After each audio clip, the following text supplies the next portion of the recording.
6.5 Weatherby rebated precision magnum is the technical name for it, abbreviated RPM. Facts and observations. Number 1, produces the highest ballistic performance of any cartridge with a 473 standard case head.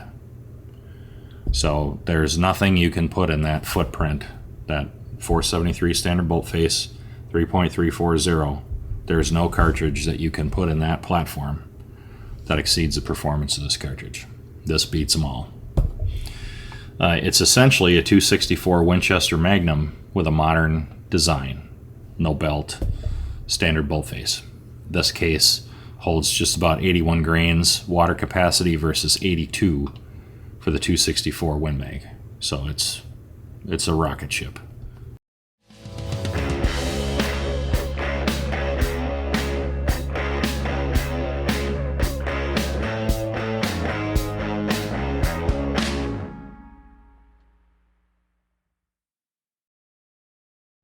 Hey guys, this is Tim with Little Crow Gunworks. Welcome back to the channel. Today we're going to be doing a video on the first of many cartridges that'll be in kind of a longer ongoing series on cartridge options for you to rebarrel your standard length long action. So we know there's a lot of rifles that we talked a lot about this in the introduction video. If you haven't seen it, I'll link it up in the corner here.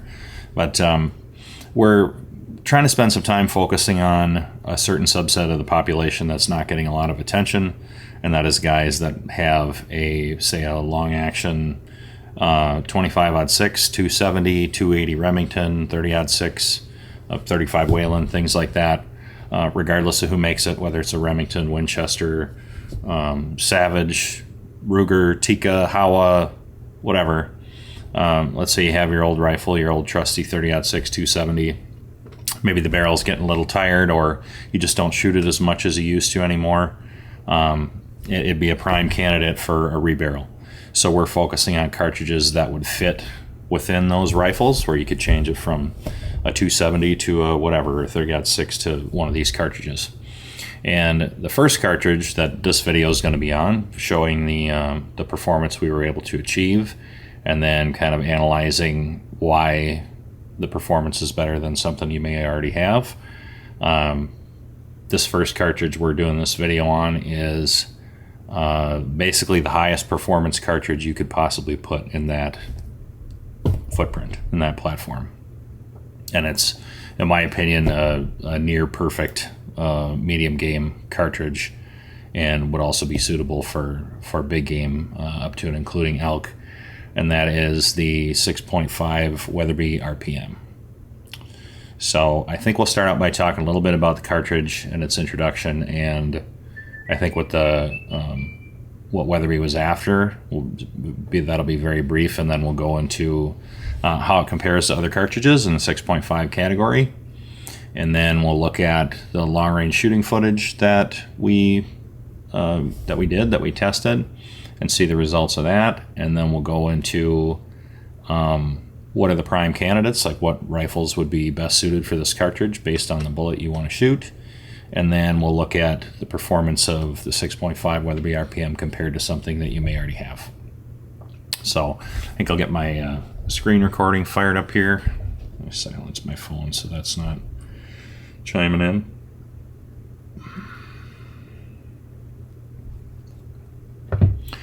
All right, get our screen recording fired up here. 3, 2, 1, and we're live. Okay, so this is a 6.5 Weatherby RPM. That's 2 loaded cartridges, and then the bullet that's loaded in the cartridge adjacent to it. So this cartridge was introduced by Weatherby in 2019, right before COVID and the shortages and that sort of thing. So I think I don't think it was destined to be like the next greatest thing, because it's a Weatherby cartridge and they usually don't get a lot of attention, but I don't think COVID helped. So this cartridge kind of went into relative obscurity very quickly, and it's unfortunate because I think it's a spectacular cartridge, especially for its use case. So what it is it's it's kind of based on the 284 Winchester, which is a rebated case, meaning the case head down here is .473. the same as a 30-06, 270, 280, 25-06, 35 Whelen, and on and on. But the body is actually bigger than the rim. So it balloons out to like a Magnum size body diameter, and it's designed very similarly to the 284 and therefore 6.5 284. But the difference is they extended the shoulder almost 4/10 of an inch. So it's 0.390 longer to the shoulder, which creates a much bigger powder column and therefore more velocity potential. And then the cartridge overall length is typically within that standard long action length of 3.340 or thereabouts, depending on your bullet. I think all the Weatherby factory ammo is stuck to that length because they were putting it in their little 6-lug action in those rifles, and I think the whole premise of that was they were trying to get as much performance in as they could and as light of a gun as they could. So that's why they created the cartridge. But if you're not confined to that 3.340 and you can pull the bullet out a little farther, this thing is capable of tremendous performance. And with some bullets, you can still stick to that 3.340 and the performance is still spectacular. So now we'll look at it compared to some other cartridges. We'll go into this slide. 6.5 Weatherby Rebated Precision Magnum is the technical name for it, abbreviated RPM. Facts and observations. Number 1, produces the highest ballistic performance of any cartridge with a 473 standard case head. So there's nothing you can put in that footprint, that 473 standard bolt face, 3.340. There's no cartridge that you can put in that platform that exceeds the performance of this cartridge. This beats them all. It's essentially a 264 Winchester Magnum with a modern design. No belt, standard bolt face. This case holds just about 81 grains water capacity versus 82 for the 264 Win Mag. So it's a rocket ship. Only the 264 Win Mag, 26 Nosler, and 6.5 by 300 Weatherby Magnum have higher ballistic performance of the SAMI approved 6.5 millimeters. So there's only 3 that'll do more than this, and only under the right circumstances. Long enough barrel, correct powders, and on and on. Number 4, offers tremendous performance with Weatherby factory ammo offerings, but even greater performance is achievable by an experienced hand loader. In parentheses, cartridge overall length and powder choice. Why do I say that? Well, we didn't shoot much of the factory ammo. We just tested the Barnes 127 LRX, and because I'm curious, I did pull one apart to see what they're using for powder, and I'd bet my retirement they're using US 869, which is a ball powder that's designed for 50 BMGs, and it's, in my opinion, it's a little slow for this cartridge, but it meters really well, and it burns really clean, which is, I think, the 2 biggest reasons why I think they used it. But it's not as fast as some other powders that you could use. So I think, not that it's loaded down, but I just think you're not reaching maximum velocity potential with the factory ammo. And again, like I said, they're all, no matter the bullet, they limited the cartridge overall length to 3.340, so it fits in their little 6-lug action. Best powder choices, in my opinion, for this cartridge that we did test are Rotumbo, N565, and H1000 for 127 grain and heavier bullets. So you could use that all the way up to the big 150s. N568 and N570 would be appropriate if you were just going to stick to 150 plus grain bullets, which I don't think a lot of people would be. So those powders are a little too slow for the lighter bullets, so we didn't bother testing those. But I think you could get a little more velocity with those 2 powders, provided you're using just the heavy bullets and using a long barrel, which is number 6. Best suited to a 24-inch or longer barrel, or you run out of optimal powders to use. What does that mean? Well, if you watched any of our other videos, you know I'm not crazy about short barrel magnums. And the reason is that when you have a big case capacity, and it's considered a Magnum or overbore or whatever, and you start using lighter bullets, then you need to use powders that are faster than you typically would. So like Retumbo N565 and H1000 are almost too slow for the lighter bullets, and that's in a 26-inch barrel, where if you start shortening the barrel, now those powders that I recommended aren't going to burn 100%. So you need to go faster in burn rate. And when you go faster in burn rate, you don't fill the case as much. So now you're suboptimal on your fill ratio, and you end up having a lot of, unused space in the case. And there's no way around that. If you take a Magnum and you shorten the barrel, you got to go faster on the burn rate, or you're not burning all the powder. Or you can stick with these slow powders, but then you're wasting it and blowing it out the barrel unburnt. And that can cause consistency issues and on and on. So this cartridge is best suited to a 24-inch or longer barrel, or you run out of optimal powders. The rifle we tested at a 26-inch barrel, I do think this cartridge will still give more velocity, kind of no matter how long you go. Or 28, 30, 32-inch, you're still going to get more and more and more velocity. Or a big cartridge like this, you're still going to get 30 feet per second per inch over 26 inches.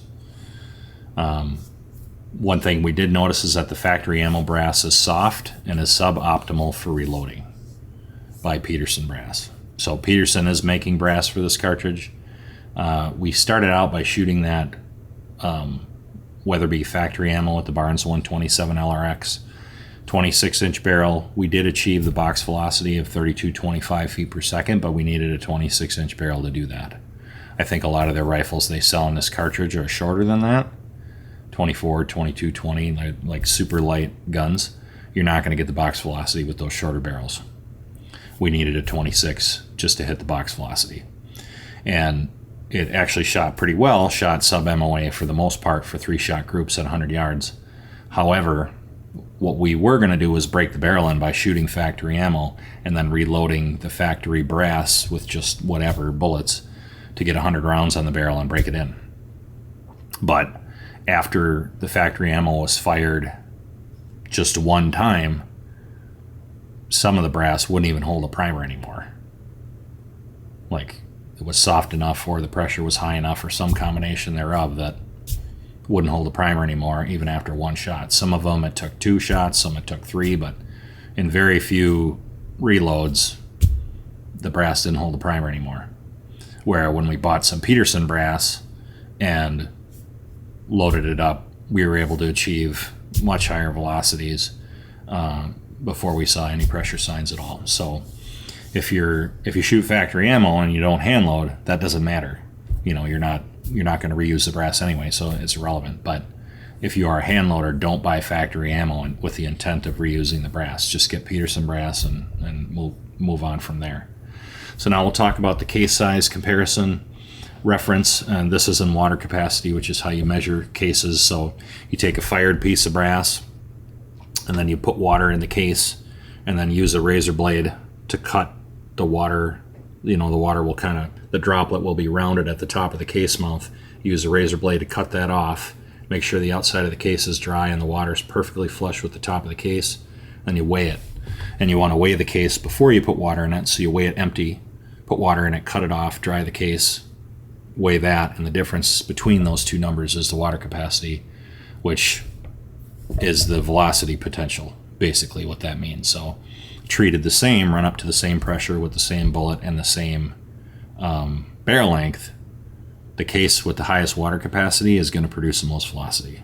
That's the way it works. It's not negotiable. That's how it is. There's no more nuance than that. So treated the same, bigger equals faster.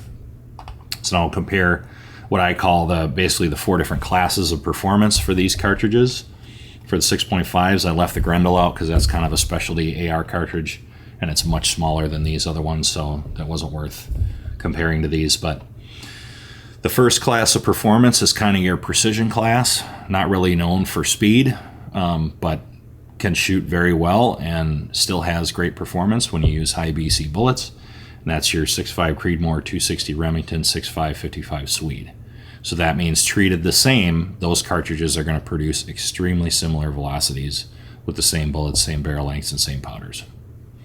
The second class of performance is where you start getting into your higher performance borderline magnums or light magnums. You have your 6.5 284 Norma, 6.5 PRC, 6.5/06 Ackley improved. That's a wildcat, but I wanted to put it in here as kind of a reference because I think that cartridge has like a mythical reputation as being an awesome high performance cartridge, which it is. I'm not going to argue that. I've never loaded one, but I've seen the numbers it can produce, and it's right in there with these other two. So I wanted to have that case capacity in there so you could see that as a reference. Then where you get into the magnums, the third level of performance, you have your 6.5 SAUM or gap SAUM, same thing. And then at 80.8 grains, we have our 6.5 Weatherby RPM, and 82 grains, the 264 Win Mag. And obviously this water capacity depends on what brass manufacturer you use, but they're all going to be within a couple grains plus or minus of the numbers that I have on here, regardless of the manufacturer. So you see what performance level that's in. A little faster than the 6.5 SAUM and barely slower than the 264 Win Mag. And really that's going to depend on the barrel length you use and the powder you use, where Joe's 6.5 RPM might be faster than Wayne's 264 Win Mag, depending on exact barrel length and how many rounds are on the barrel and the powder they use and how hot they're running it. Like, it's right in there with that cartridge. And then you get into the monsters, the 26 Nosler with 93 grains and the 6.5 300 Weatherby, the king of poor barrel life for Sammy approved cartridges, 98 grains. Now, this is kind of why I say that I think the 6.5 Weatherby RPM is a near perfect medium game cartridge, and it's because they're kind of exploiting as much as they can out of that bore diameter without really getting into the diminishing returns category. We'll derail here for a second. Why do I say that? Well, if you look at the numbers we were able to achieve with the 6.5 Weatherby RPM for maximum velocity. Now, I don't run anything at maximum velocity usually, or very few things, but it's kind of a good way to measure where the max velocity we were able to achieve with the 6.5 Weatherby RPM is the same as the max velocity you're able to achieve with the 26 Nosler and the 6.5 300 Weatherby with the same powders. So if you look at low data for H1000, Rotumbo, things like that, those powders are almost a little fast for the 26 Nosler and 6.5 300 Weatherby, so they're not optimal powders. So if you look at the load data, you can get the same velocity with those powders, H1000 and Rotumbo, as the 26 Nosler and 6.5 300 Weatherby, but you're doing it with like 10, 12, 13 grains less powder. And then if you take the 26 Nosler and 6.5 300 Weatherby and use optimal powders, which would be a class slower, then you're going to achieve, say, 150 feet per second more velocity than the 6.5 Weatherby RPM with the same bullets, but you need like 25 to 28 to 29 grains more powder to do it. So super diminishing returns. That's like 6-7 feet per second per grain of powder, which is horrible. Where when you go the other way and you go into the 6.5 PRC, 6.5 284 Norma and compare it to the RPM, when you go, say, 10 grains, the 6.5 RPM load, and then you take 10 grains of powder out, you get a 6.5 PRC, and the difference would be 8 to 10 grains of powder and like 80 feet per second, maybe 100 feet per second. So now going that way, you're talking only 20 feet per second per grain of powder. So you start getting more efficient as you get smaller, where when you go the other way and go bigger, it's 7 feet per second per grain of powder versus 20. So like the RPM is in like the perfect place of kind of wringing as much out of it as you can before you really start just pouring powder down the hole for nothing. And again, that's at max pressure. So, under most circumstances, you're not going to get a whole lot more out of these bigger cartridges unless you have, one, the barrel length to burn the powder, but two, you want to use 20-25 grains more powder to get 150 feet a second. To me, that's a terrible trade-off. And you're hemorrhaging barrel life. Compared to the RPM, I would say the barrel life on the RPM is maybe, 800 to 1100 rounds, depending on how you treat it. Where the 26 Nosler and 6.5 300 Weatherby might be 300 or 400 rounds. So it's like half the barrel life for a potential 150 feet a second. It's not a good trade-off. And then we'll go on to the bullets we tested. So there's a ton of 6.5 bullets. We wanted to have a lightweight, fast bonded bullet. So we picked the Nosler 130 grain AccuBond, which would be kind of in the deer pronghorn sweet spot. And then the Hornady 130 grain CX. If you decided to tackle an elk, it would also be suitable for deer. That's kind of our best choice bullet, in my opinion. We wanted to test the Barnes 127 LRX, even though it has lower BC than the 130 grain CX. But I feel like the 127 has, it's been around longer, so it's got a great reputation, and guys are really curious about that bullet. But at the time I needed to order bullets to do this testing, I couldn't. Our suppliers didn't have the 127 LRX, and I didn't want to wait, so I ordered the 130 CX, and we made that work. And then we also, for you guys that want a big target bullet or like shooting lead core hollow points at game, we tested the Berger 156 Extreme Outer Limits. For those of you guys that want to hunt with those, or those of you guys that want to hunt with these other ones, but still want to have a bullet to play around at long range and practice and really stretch this cartridge out. So now I think we'll go into we'll show you the long range testing results that we shot each of these 3 bullets at long range at steel at different ranges. We'll show you that, and then we'll come back and go into the maximum performance we were able to wring out of this cartridge with each bullet, and then how that compares to other cartridges that you might have currently in your standard long action 473 bolt face. So we'll take you out to the farm and show you how she shot. All right, out here with 6.5 RPM, and we're going to start with we're going to shoot some steel targets. We're going to start with the 130 grain Nosler AccuBond. Got a typical deer hunting type weather kind of day. I think it's about 30 degrees. It's kind of snowing a little bit. So real world field conditions. Not cherry picking a perfect day. Shooting off our Little Crow Gunworks Thoroughfare ultralight carbon fiber tripod for the duration of the testing. And got the lab radar, got our cameras going. The batteries aren't tolerating the cold too well, but I think we're going to be okay. Got some dope. I think we're ready to go. The first target's at 350 yards. That's where we're going to start. And we'll see how it goes.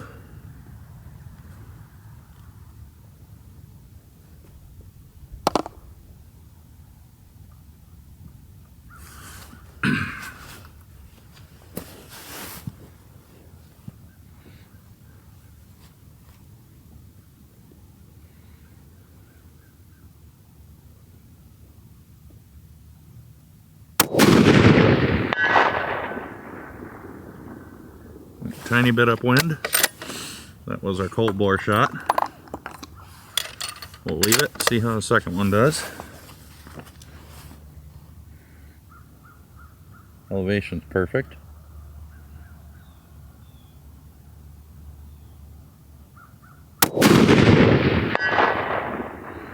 Exact same spot. We can come right a couple clicks. Center up a little better.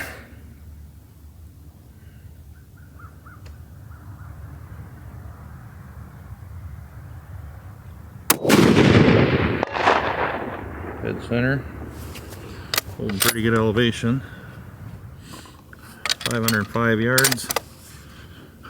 See how we do.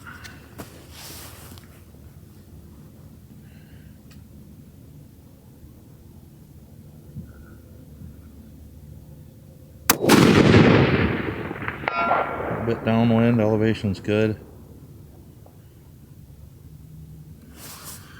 Come left. 0.3.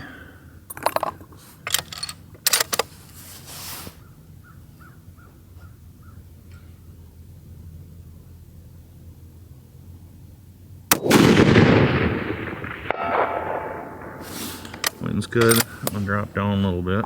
Our last velocity was.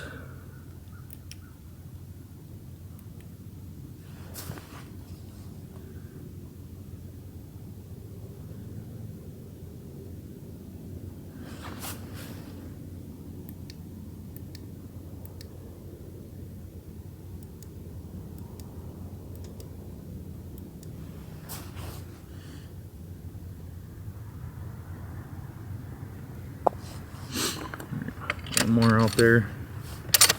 We'll go out to the next one.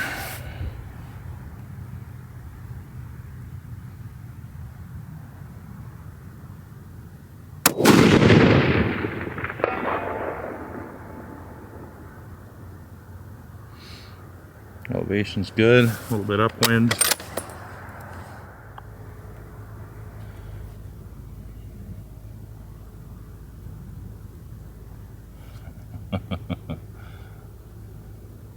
Real world field conditions, boys and girls. Not cherry picking a day. This was going to be the nicest day for the next who knows how long. Maybe until spring. So, here I am.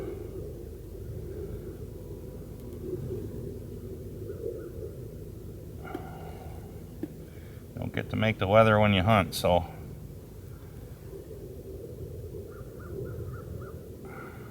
hopefully that stays in focus.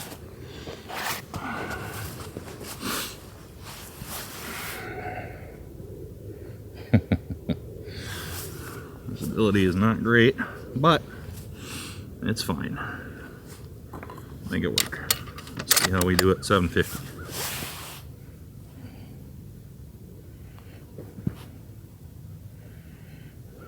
Feels pretty good. Send her down the road.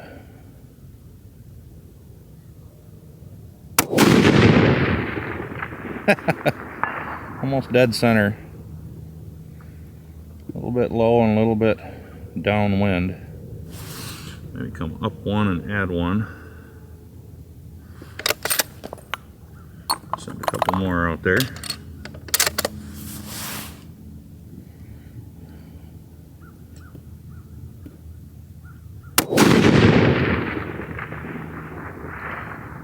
That almost looked like that one over the top.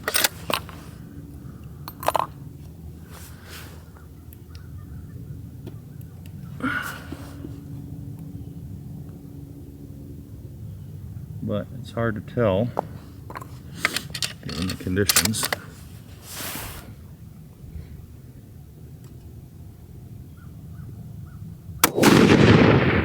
There we go. A little bit high. I think we'll come back down to where it was. The wind's good.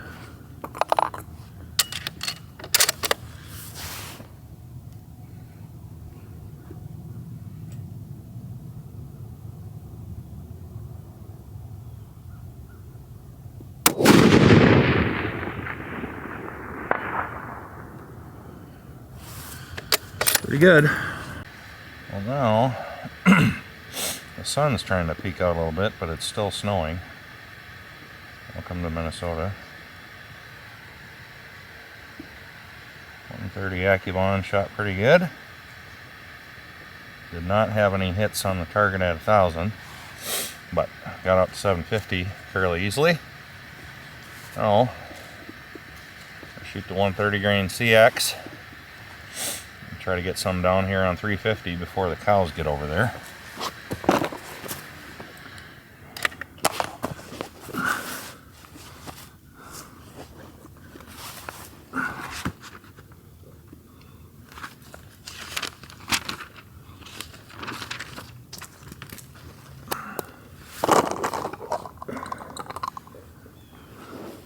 I don't know that I'm going to be able to do it. Yeah, maybe.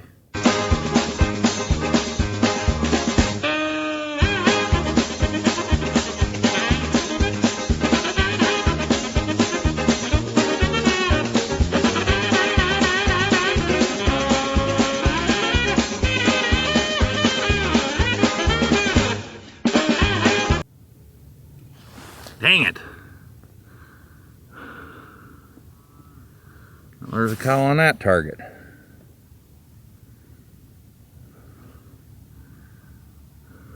You're not helping there, boys and girls.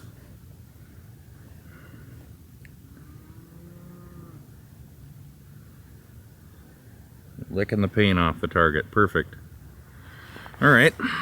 Well, we're right out to 505. Because we don't have a choice.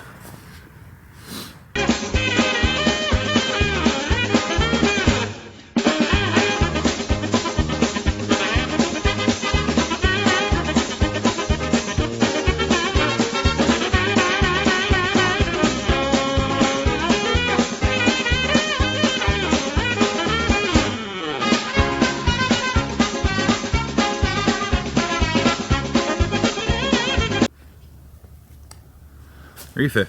All right, here we go.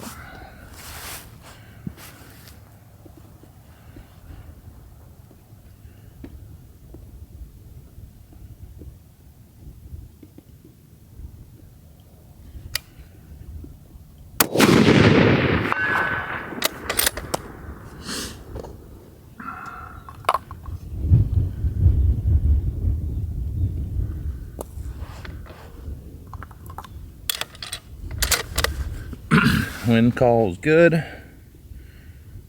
It's a tiny bit low, and I guess a tiny bit upwind. I don't think it's worth correcting though.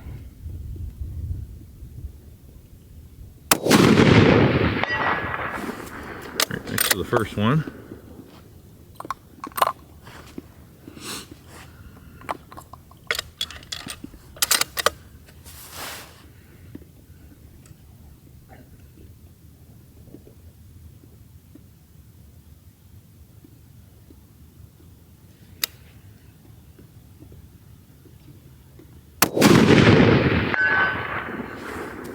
Nice little group out there.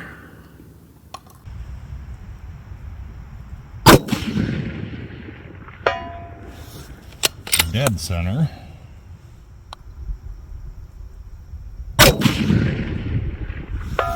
Whew. Nice little pair there.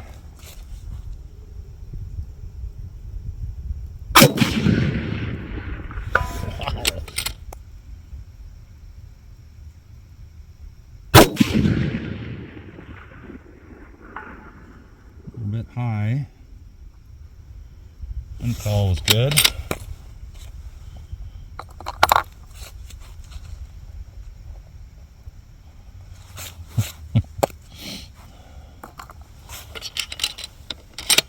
Not great conditions, guys, but real world conditions. We got a decently flat spot to shoot from, and we're using our thoroughfare tripod. Other than that, about 28 and snowing.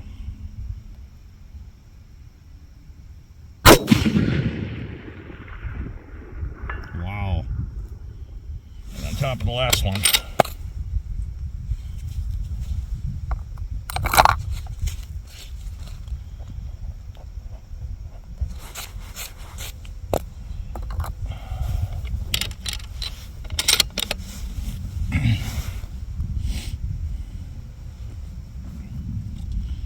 Taking my time to make good shots and make sure I'm supporting the back end of the rifle well to help control my vertical.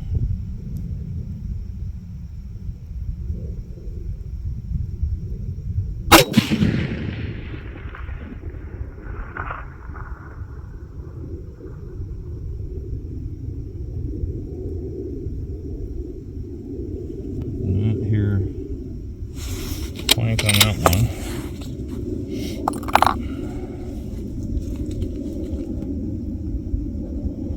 That doesn't mean I didn't hit it.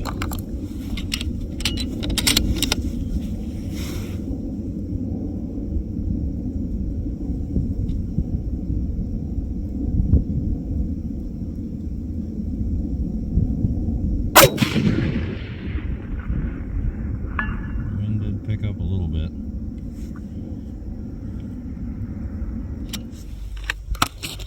Few out there at 1,000 and see how we do.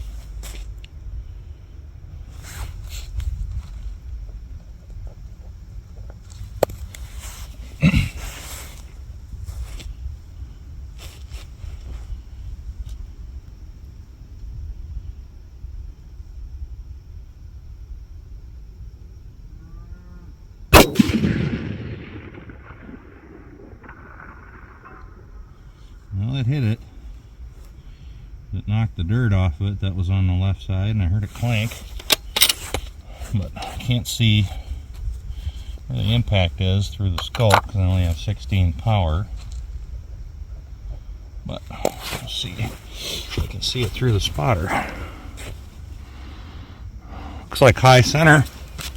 Looks like my wind's dead on. A little bit high, so I'll get another 2 down the road. See what we get for a group down there.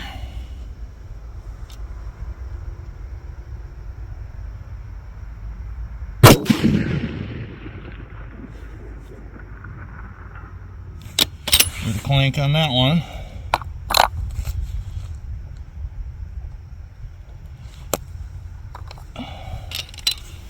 And this one.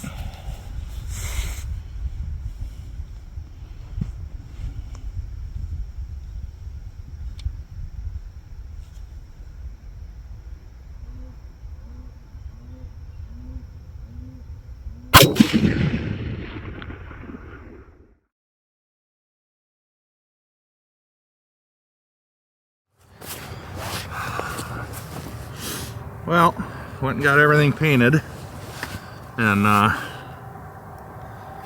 that group that was at 1,000 yards was a nice little triangle kind of toward the top right corner. I didn't bring the tape measure, but I took a picture of the group with the paint can next to it. And if you don't believe me, I'd invite you to go to Home Depot and measure the can yourself. But that group was exactly 6 inches at 1,000 yards with 130 CX. So this combination works, guys. Serious performance.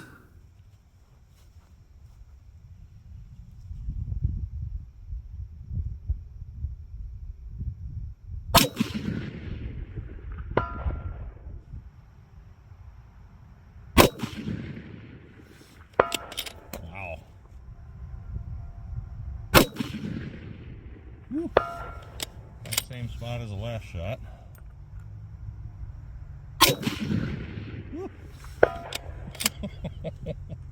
Wow.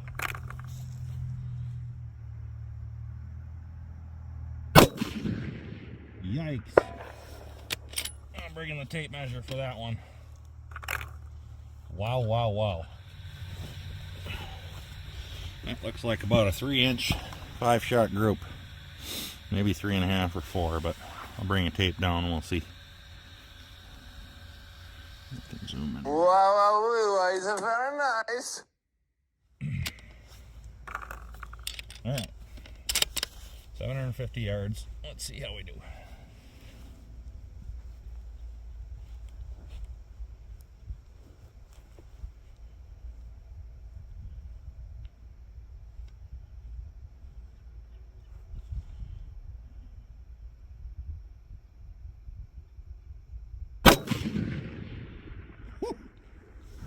Dead center. Doesn't get any better than that, boys. Wow. 750 yards, dead center, first shot. A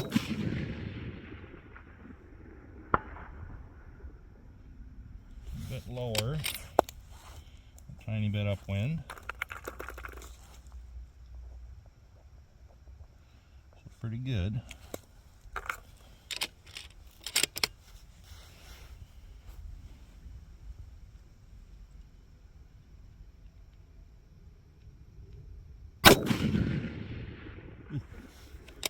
One spot is the first shot.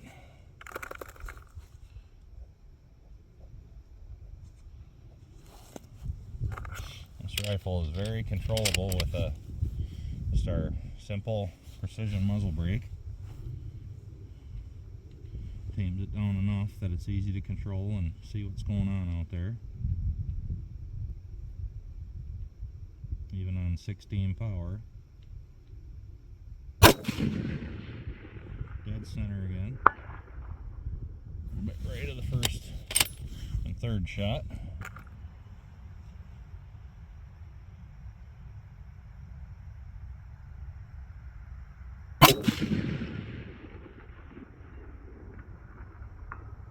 top edge.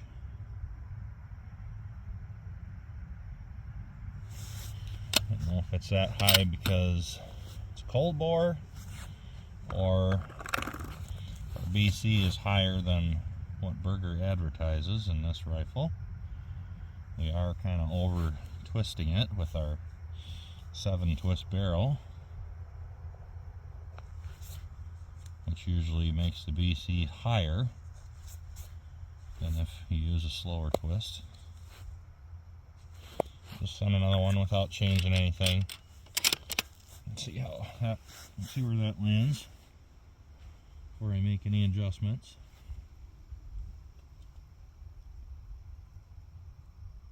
Wind was dead on.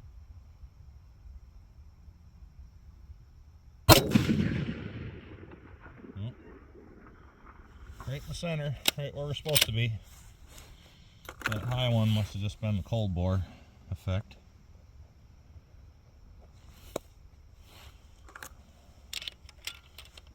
Not getting too much of a hurry here. I think our wind's nice and steady, so don't have to hurry too much. Let's see how many in a row we can get out there.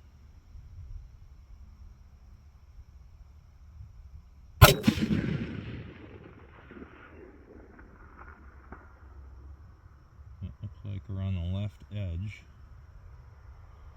about 3/4 of the way up. Take a couple clicks of wind off.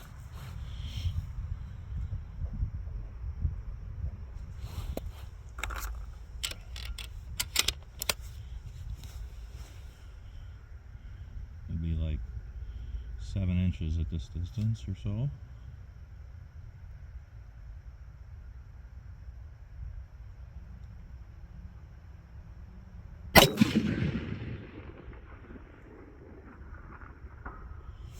A little farther, but still hugging the left side. Take another one off.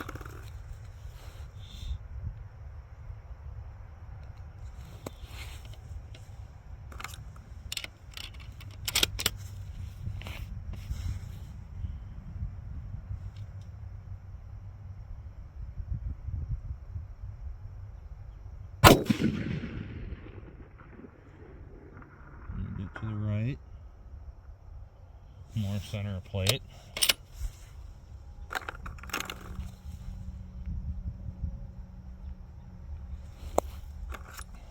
another one back on. And the wind is varying a little bit, so I'm having to chase it around a tiny bit.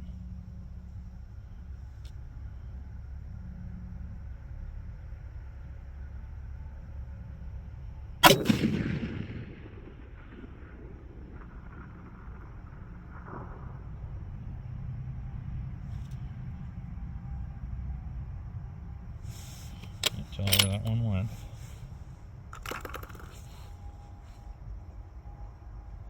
I didn't hear it, but that doesn't mean anything. Try turning my hearing protection up, see if that helps. And I only have 16 power on the scope, so I can't. A little underpowered for this ordinarily.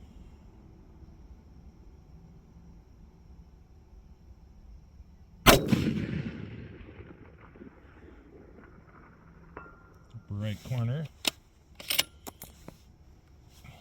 Another click of wind on. Seems to be trending a little high. I'm guessing that means that our BC is a little bit higher than advertised coming out of this barrel. Just kind of ram that into the breech face. Hopefully that didn't seat my bullet deeper. We'll see if I whiff on the plate completely, we'll know.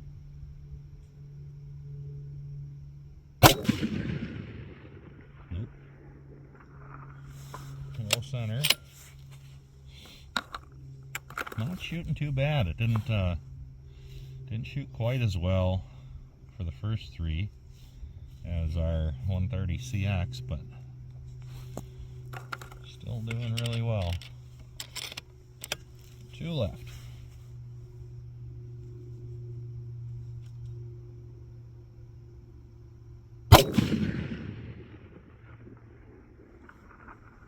Hit in the upper left in that cluster. I couldn't really tell.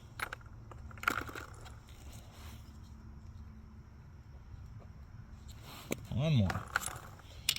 I'll have to check the footage and see if I went 10 for 10 or 9 for 10 or what.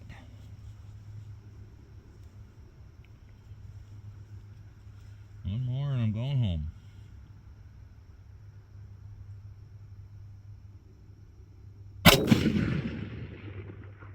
Dead center. I'll take it.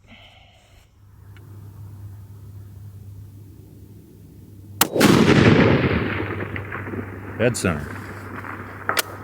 We'll take it.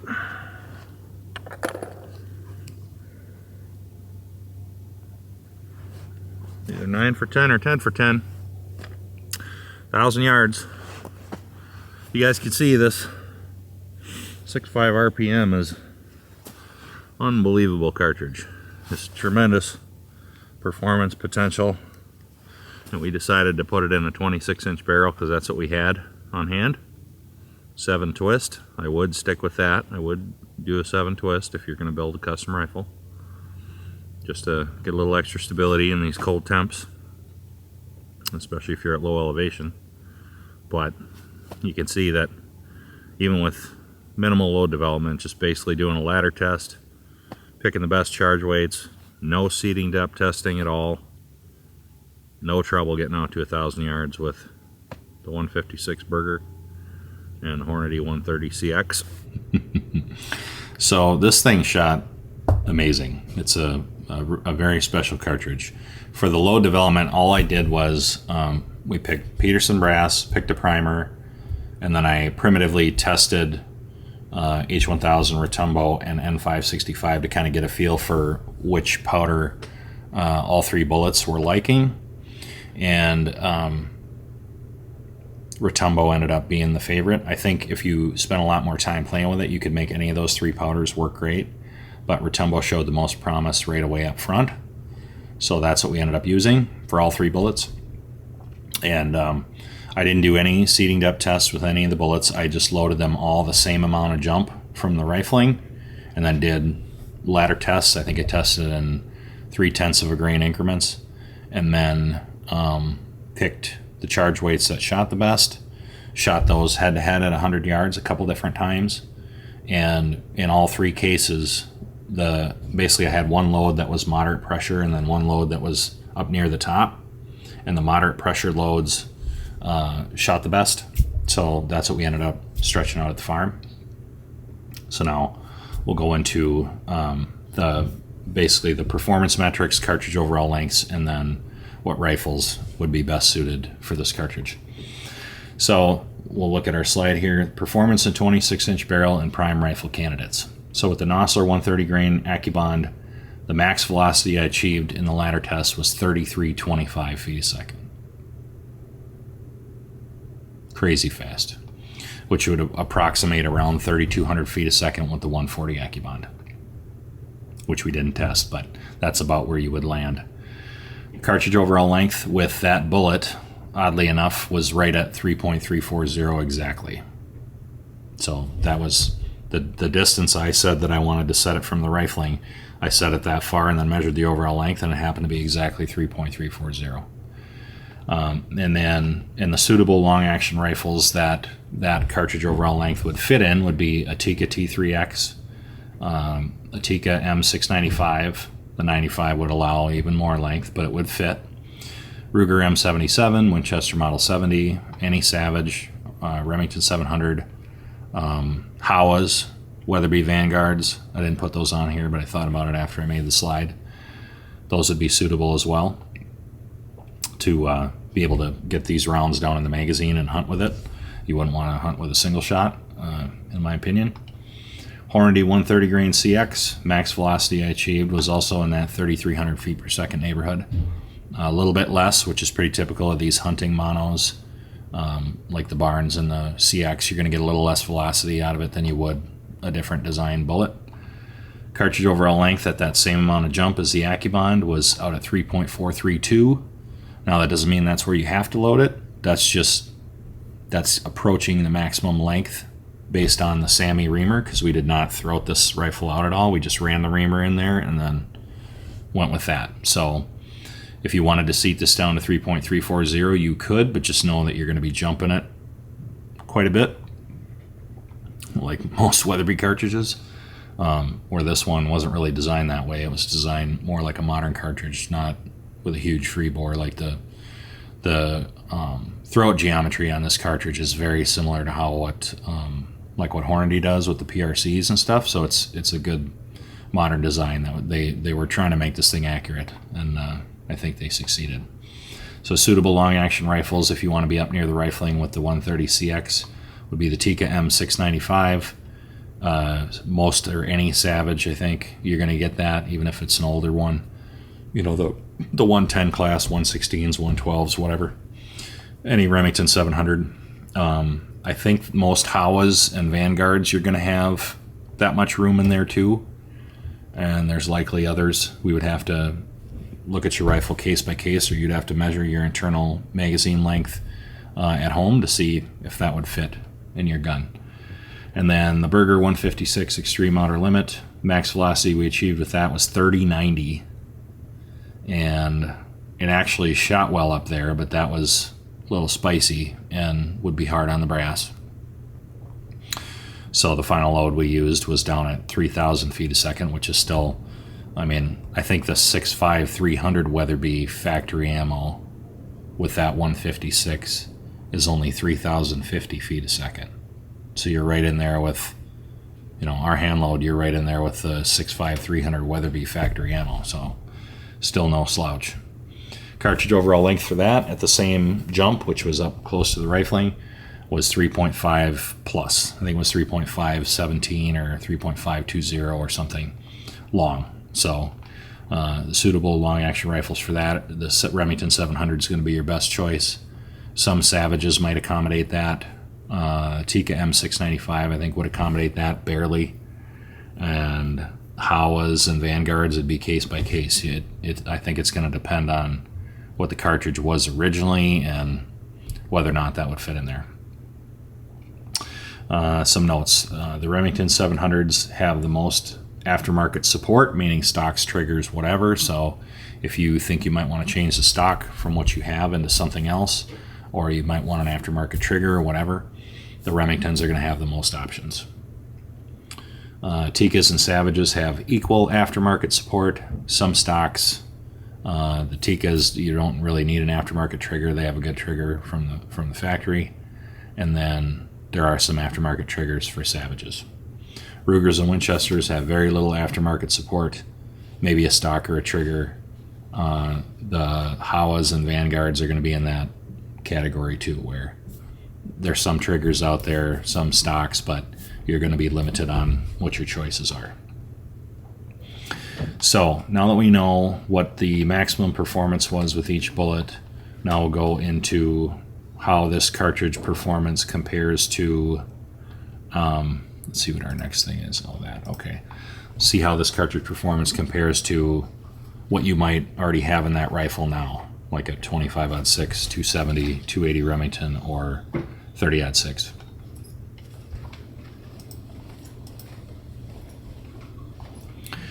All right, so these slides that I have here, there's a ton of information on these.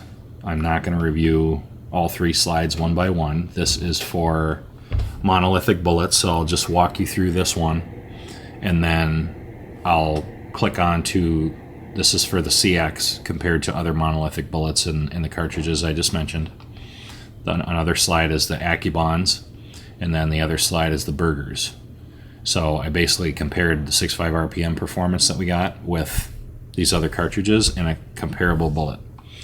So we'll go through this slide in detail, and then I'll just click on the other two and kind of pause and let you take a look at those. So what do we have here? Cartridge performance and error budget. Those of you that have seen the 7mm Showdown series will know what this slide means, and those of you that are new, there's a lot on here, so put your helmet on. All right, so each column is relevant to the given cartridge. So the green column here is all for the 6.5 Weatherby RPM with the 130 CX with our hand load. And we'll start with the recoil up here. The recoil is assuming that all of these are in a 10-pound rifle. So if you have, that's 10 pounds complete with the scope and everything. If you have a lighter rifle than that, these recoil numbers are going to escalate fairly quickly. So we see that this is before you add a muzzle brake or suppressor or any type of recoil reducing device. If you compare them to the others, you see that the RPM has a bit more, well, everything has more recoil than the 25-06 with a 101 LRX, but it's getting pretty comparable to a 270 with a 129 LRX, a 280 with a 145, and it's a little less than a 30-06 with a 175 LRX. And you'll see why I pick these bullets. I'll explain why as we go through here.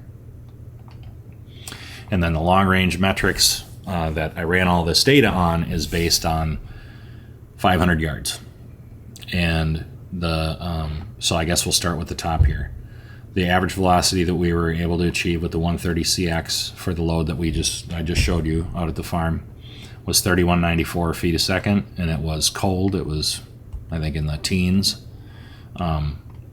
This is assuming, this data here is assuming the vertical minute of angle and the vertical plus shift is basically with all of these different rifles and cartridges, so we have a level playing field as far as precision. This is assuming that all of these rifles can shoot a 3-inch group under ideal conditions, say a 3-inch 3-shot group at 500 yards. So assuming all of these rifle and bullet combinations can do that, how does their performance compare in these columns down below?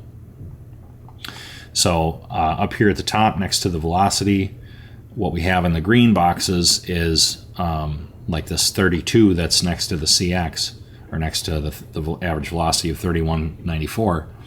That's how many feet per second per inch you lose or gain as you go longer or shorter than a 26-inch barrel.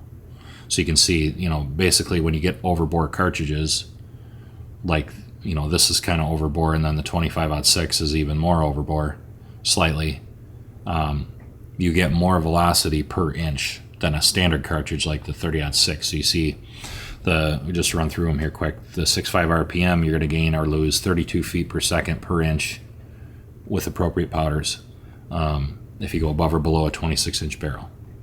25-06, it's 33.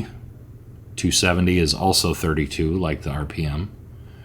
280 is more of a standard cartridge, not overbore. So that's down around 27, and a standard cartridge like a 30-06 is only going to be 24 feet per second per inch. So that's worth noting. These higher performance cartridges do like and benefit from longer barrels. And then these other columns in orange, where it says TNF, what is that? Well, that is something that another guy in the industry that owns and operates Patriot Valley Arms came up with. And what he calls it is trajectory normalizing factor. And all it is, it's a very simple number, but it's a way for you to compare ballistic performance if you're comparing, say, one cartridge and bullet to another cartridge and bullet, and they're not the same bore diameter. Because comparing cartridges can be difficult to try to figure out, what's going to have higher performance. It doesn't just boil down to ballistic coefficient. It's ballistic coefficient plus the velocity you can push it at. So that's what this is, this trajectory normalizing factor. To get that number, all you do is you take the muzzle velocity and multiply it by the ballistic coefficient. And I always use the G7 ballistic coefficient. So if you take the G7 in each of these bullets and multiply it times the muzzle velocity, you get the TNF. So that's a quick and dirty way. That doesn't tell you the whole story, but it's a quick and dirty way to compare cartridges and go, okay, which one really has more performance than the other? So you see the TNF with the 130 CX with 6.5 RPM at that velocity, not the peak velocity that I showed in the last slide where it was 3,300 feet a second. Not that. At this velocity of 3194, the TNF is 856. And then for these other cartridges and bullets, what I did was I punched that load into Gordon's reloading tool and reverse engineered what the chamber pressure would be. And then for these other cartridges, I simulated up to that same pressure. So it's a fair comparison at the same pressure. So the 25/6, 270, 280, those are not max velocities that are on this chart. It's comparable velocities based on pressure to the 6.5 RPM.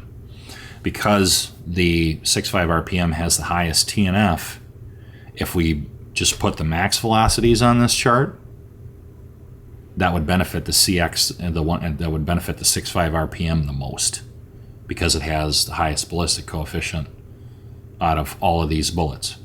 So if you add more speed to something that already has the highest BC, it's going to run away from these other cartridges even more. So what I wanted to do was do real numbers, and then that actual real number and its pressure for the RPM, compare these other cartridges at the same pressure. And that's what these coinciding muzzle velocities are, based on a simulated 26-inch barrel with each of these bullets and the most appropriate powder for the cartridge to kind of get the most out of it and still have all the powder burn, and try to treat everything the same and treat everything fairly. So you can see, based on the TNF, you can tell that the 6.5 RPM has way more performance than the other cartridges. Now we'll go into, what's on the bottom half here. So this is our forgiveness based on a 12-inch wide by 10-inch tall oval.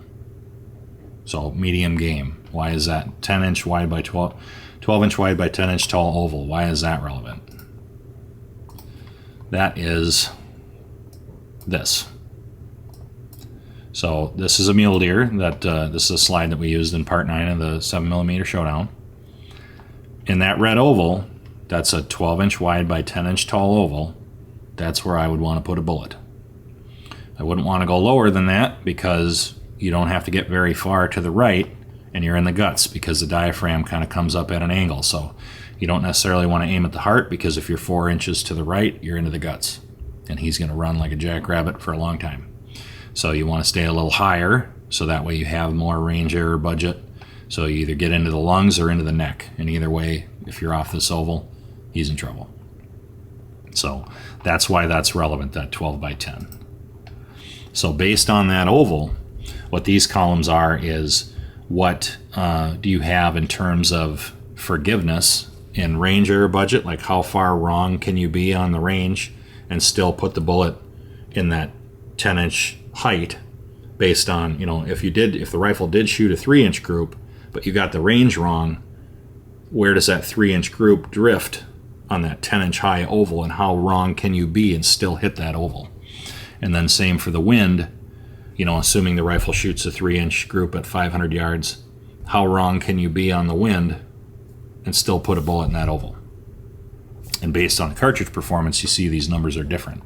And then I also did those numbers based on elevation, because that changes how bullets fly too, where at sea level you have less forgiveness because the air is so thick and dense, and it peels off the velocity really fast no matter what cartridge and bullet it is. And then at 5,000 feet that gets a little better. 10,000 feet the air is very thin, so that's your most forgiving circumstances ballistically. And then I also put on here retained velocity and energy at 500 yards. So you see there's just a mountain of information on this slide.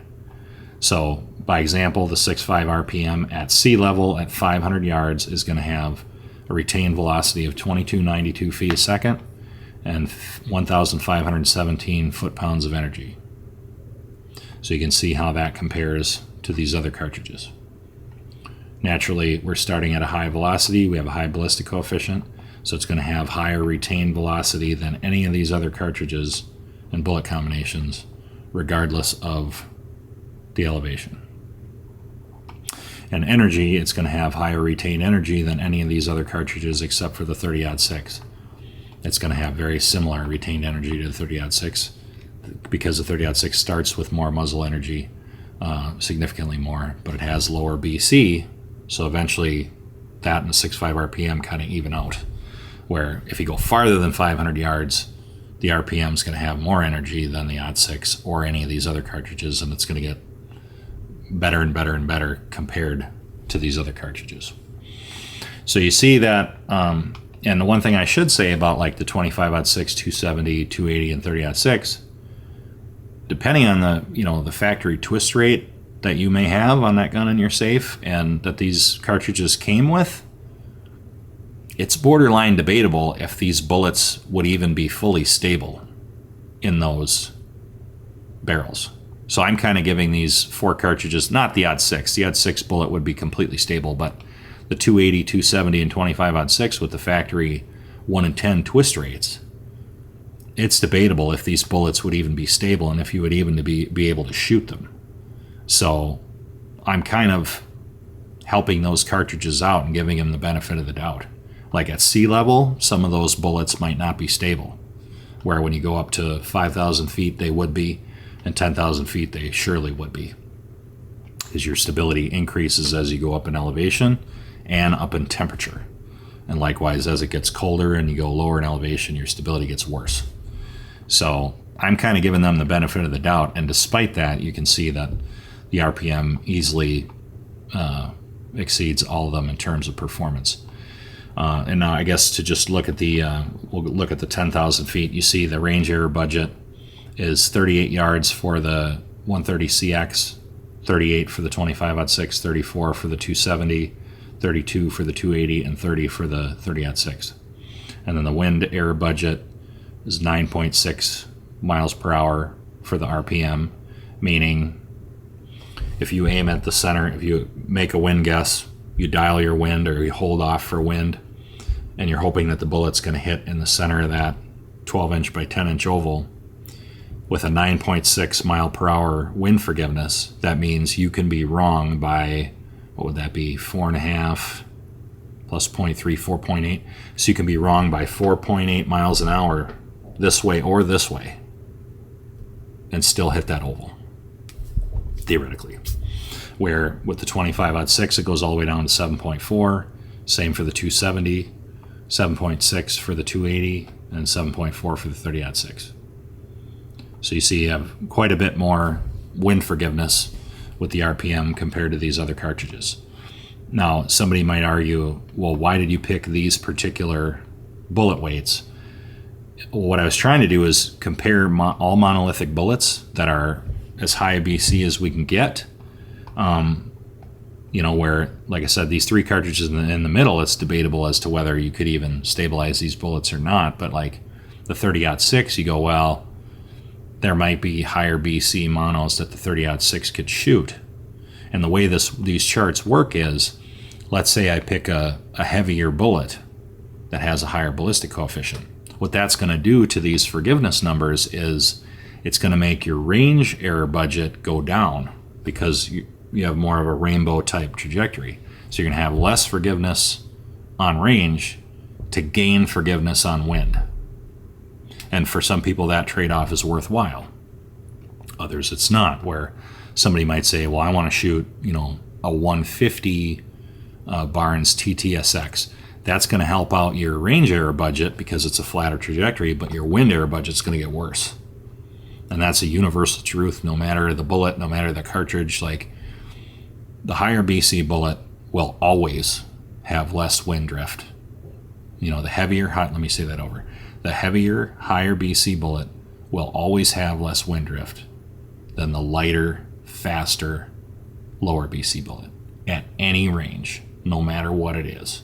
The farther you go, the worse it gets in favor of the heavy, high BC bullet, where you're trading one thing for the other. Life's always about trade-offs. That's the way it works. This is included, where you want this better, then that gets worse. You want this better, that gets worse. So you see how that works.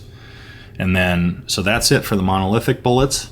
And you see, there's a lot of data on here. I don't want to run through every number. This will take forever, but you see how this works, and you can kind of pause and analyze it to your heart's content. And then for the AccuBonds, we'll click over to that now. I did the same thing. So this is all AccuBond bullets based on our actual load, which averaged about 3,200 feet per second, compared to these other cartridges with an AccuBond with all with 26-inch barrels run up to the same pressure. So it's all fair. So all of these numbers have been modified. Our velocity per inch of barrel, our recoil, our TNF, They all still assume that they can shoot a 3-inch group at 500 yards, which is a tall order, let's be honest. That's a very accurate gun. And then same thing, our range error forgiveness and our wind forgiveness, all those distances in miles per hour are updated. Same with the energy and velocity. You see with the AccuBond, same thing. The RPM arrives faster than any other bullet with any other cartridge and has more energy on arrival than everything except for the 30-06. This one, the performance is a little closer between the RPM and some of the others because the 130 AccuBond has a very moderate ballistic coefficient. It's nothing special, but still a great medium to long range option. And then the Bergers, this is where the RPM really runs away with it, because same thing.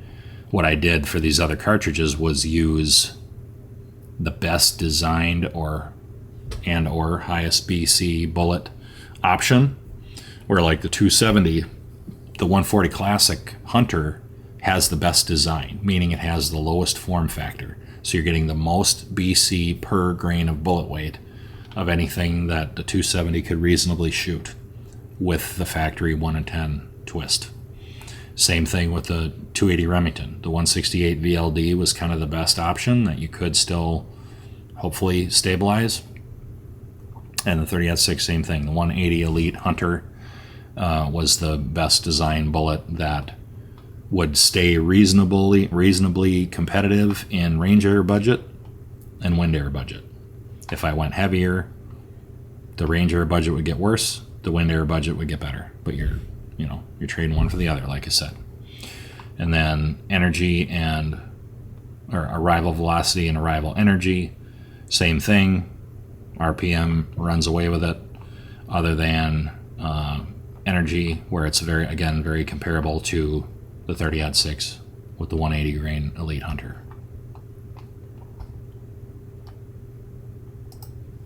And I think that's it. So what we see here is that the 6.5 Weatherby RPM is a tremendous option for a rebarrel, or for any rifle that you may or may not want to build a rebarrel with a standard long action and a 473 bolt face. It's just a ballistic monster. When I was doing some research on this and trying to see what other information was out there, there's not a ton. There's some videos out there.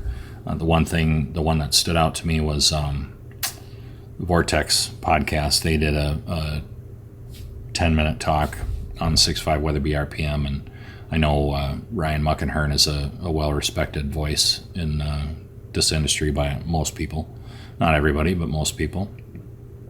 And his assessment of this cartridge mirrors mine. I mean, he's really high on it and said it's basically a near perfect medium game cartridge, and I would say the same thing. This thing is it's awesome.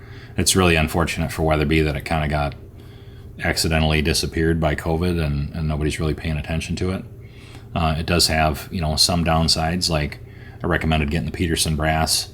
It's expensive. It's like $2 a piece or that in that neighborhood, where comparable Peterson brass for any of these other cartridges that you might already have is going to be about 75 cents a piece less. So you're going to have a little more money invested in brass, but in reality, if you run the loads that I did in this video, which, like we said in the intro, if you decide you want to rebarrel your 270 or 25-06 or whatever with us into a 6.5 RPM, we're going to provide you all of our load data free of charge. So that way you can hit the ground running and know where to start as far as powders and charge weights, and you're not guessing. And you can hopefully get something that shoots really quick and get off and start practicing and knocking down some game with it. So that said, the brass is a little more expensive, but if you're running our loads, which are a little more on the mild side, you probably don't need that much brass to last the life of this barrel. I'd say maybe 150 to 200 pieces. Probably not 200 unless you're going to go higher than our loads and really stand on it. But if you're going to run the loads that we are going to give to you, 100 to 150 pieces of brass is all you're going to need to last the life of the barrel. So, you know, it's a little more expensive. It might end up costing you 75 to 100 bucks more in brass compared to some of these other cartridges. But that's not really a big deal. And then as far as dies, not overly complicated. We just got plain RCBS full-length dies. That's all we used. Nothing fancy, nothing special. And you'd see it shot amazing. So, and then again, the load development was fairly primitive. I didn't get carried away. And, you know, you guys might even be able to make something shoot better if you spend some time playing with seating depth and on and on. But we just wanted to test this cartridge and make sure that it was kind of all it was cracked up to be, and I would say it is, and then some. You know, I think, like I said in the beginning of the video, I think there's more performance to be had by hand loading compared to the factory options. But if you don't hand load and you just want to shoot factory ammo, they have a whole bunch of different factory ammo offerings with all different types of design bullets, and I'm sure there's something in there that you would like, and it has a bullet that you like how it performs, and I'm sure there's something in there for everybody. So it's a great cartridge. We're really high on it, and I really want to build one now, but won't be, I guess, anytime soon. But I think that's it for this one. And next for this series, we probably won't do anything until May or June, where we're going to be playing with the next cartridge that kind of fits in this category to upgrade the barrel on your one of your existing rifles. Is a fast twist 270 Winchester. We built a 270. I think it has a 7 or a 7.5 twist barrel. I'll have to look and I'll let you know on that video, but I think it's a 7.5 twist. And I think we're going to test, we already have some of the Barnes 155 LRXs, which I'm really excited about. And then I ordered some of the Berger 170 grain Extreme Outer Limits. And then I think we're going to do a more traditional bullet, medium game bullet. So you can see that even with a fast twist, you can still shoot some of the old standbys. I think we're gonna do the 130 grain Nosler ballistic tip, which is an interesting bullet. It has a solid base and a really thick shank. So although you might think it's a typical cup and core, it's really not. It holds together a bit better than your traditional cup and core bullets. So we're going to spend some time shooting that one as well. I think those are the 3 bullets we're going to test. So I'm really excited about that because I've never tested 270. But anyway, if you got an old Remington or Tikka or Howa or whatever, Winchester Model 70, Ruger 77 sitting in the safe, want an excuse to get it out and play with it some more, give us a call. I'd be happy to walk you through what's involved with the rebarrel. I'm going to be putting up a web page that goes over the costs associated with our rebarrel services, and it would apply no matter what rifle you have or what cartridge you want to turn it into. Pricing's all the same. So I'll make a web page on that, and I'll probably link it down in the description of this video, so that way you guys have access to it whenever it is you stumble into this video or this series. But I think that's it. Thanks for watching, and now it's time to get on to the hand loading series and get all your guns shooting better. So we'll see you guys on the next one. Thanks.